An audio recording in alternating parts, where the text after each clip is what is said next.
Imagine an empire so powerful that even the Sahara bowed before it, an empire so wealthy that gold was measured by the room, not the coin, a civilization so advanced that scholars traveled thousands of miles just to sit at the feet of its teachers, and yet, in one single night, it could all disappear.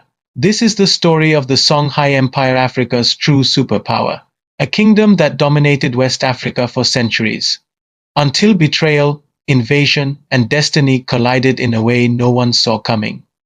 Before we begin this journey through Africa's greatest empire, hit the subscribe button now, because here we bring Africa's hidden history to life. Our story begins not in the glory of the past, but in the silence of the Sahara. Beneath these sands lie the remains of a forgotten power, bones of soldiers, rusted spears, fragments of manuscripts burned by foreign hands.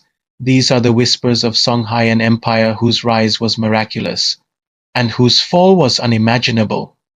The Songhai Empire stretched across modern-day Mali, Niger, Nigeria, Senegal, Burkina Faso, and Mauritania. It was larger than Western Europe, a powerhouse built by black African kings whose names echoed across the desert caravans. But Songhai did not begin as a mighty empire. It began as a small fishing village on the banks of the Niger River, called Gao. The Niger River was the lifeblood of West Africa. Whoever controlled it controlled trade, food, travel, and knowledge, and at this river's eastern bend, Gao was born.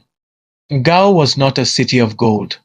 Not yet. It was a city of survival ironworkers, fishermen, hunters, and traders. But when the trans-Saharan trade exploded, Gao became the gateway between Black Africa and North Africa, and the Songhai people saw an opportunity. Before Songhai became an empire, it was ruled by a dynasty known as the Za kings, fully African rulers, ancestors of the warriors who would later shake the Sahara. One king changed everything, Za Khalsoy. He embraced Islam not as a replacement for African identity, but as a bridge to international trade. Through this, Songhai connected to global commerce and grew stronger. From the 15th century came a man whose name still shakes history, Sunni Ali, the unstoppable, unpredictable, ruthless creator of the Songhai Empire.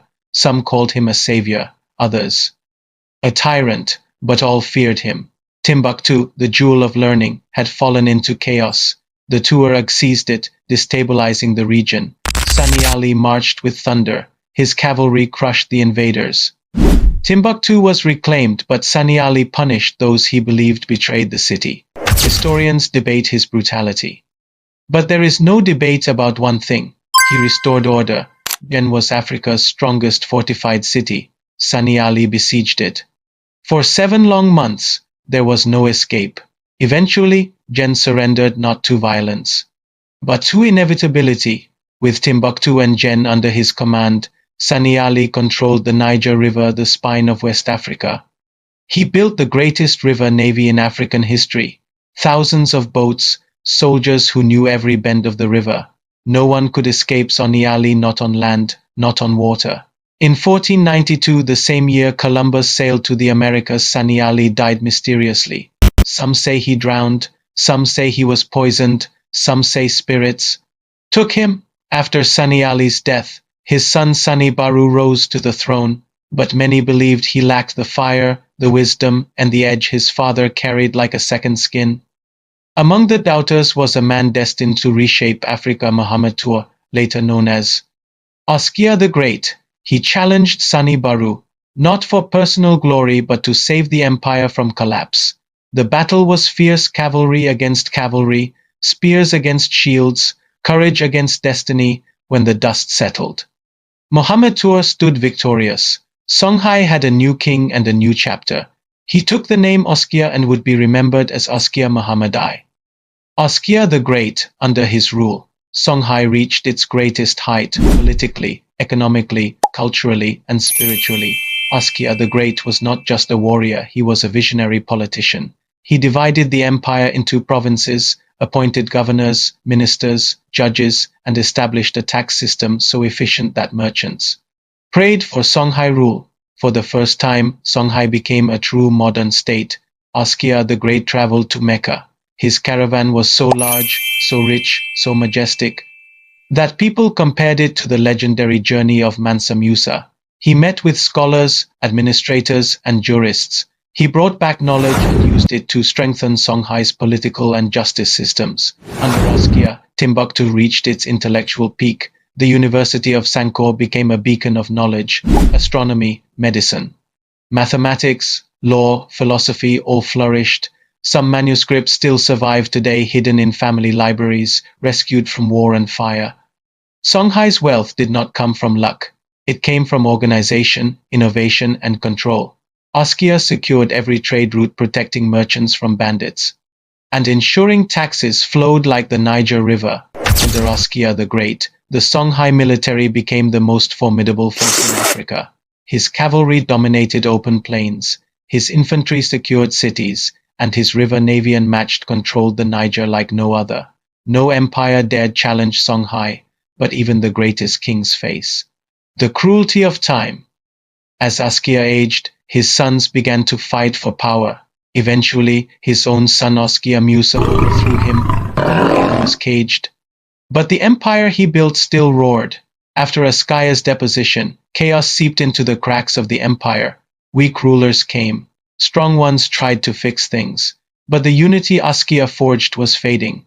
Meanwhile, far away in Morocco, a greedy sultan heard rumors of Songhai's gold. He looked at the Sahara not as a barrier, but as a bridge. In the late 1500s, Sultan Ahmad al-Mansur of Morocco grew obsessed with Songhai's wealth. He heard of their gold mines, their trade routes, their vast empire built by black African kings, and he believed he could take it all. But the Sahara is not kind.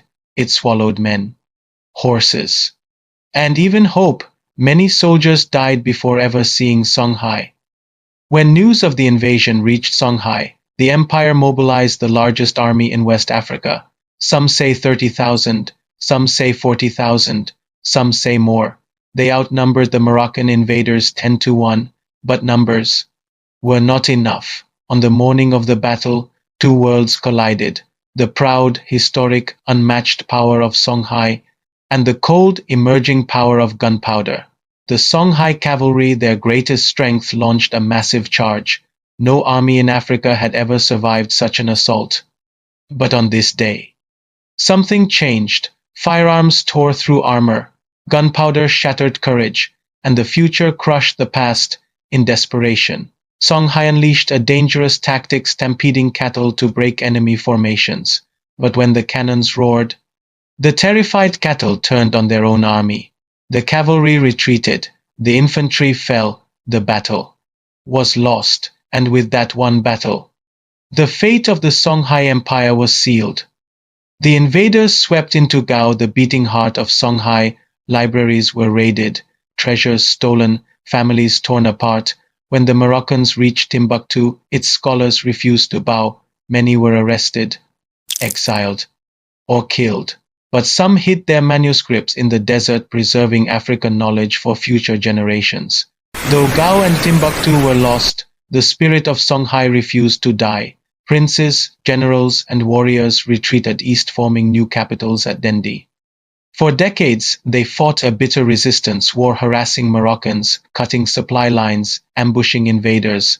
The desert swallowed the Moroccan army. Reinforcements never came. Their rule collapsed. Though the empire fell, its legacy lives on, in the Hausa cities of Nigeria, in the Songhai communities of Niger and Mali, in the griots who still sing of Sunni Ali and Askia the Great, in the manuscripts saved by brave families of Timbuktu. The world speaks of Rome, Persia, Egypt, China. But here on African soil stood a superpower just as mighty, the Songhai Empire, built by black Africans, led by black Africans, admired by the world, an empire that must never be forgotten.